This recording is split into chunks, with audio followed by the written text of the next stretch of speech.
Hello guys, सबैलाई नमस्कार है। यहाँ हेर्नुहोस् है, अघि चाहिँ मैले तपाईँहरूलाई वाइट क्याट देखाएको थिएँ।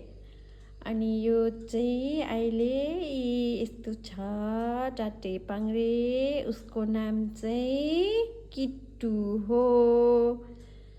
अन्त ऊ चाहिँ घुम्नु मात्रै जान्छ बाहिर। घुमेर चाहिँ अहिले अब राति भयो भने चाहिँ घरमा आउँछ। अन्त यसरी रेस्ट गर्छ। अब खाने टाइम हुनु आँट्यो। अन्त आएको खाने टाइममा चाहिँ जसरी पनि आइपुग्छ घरमा, खाइसकेर चाहिँ हिँडिहाल्छ।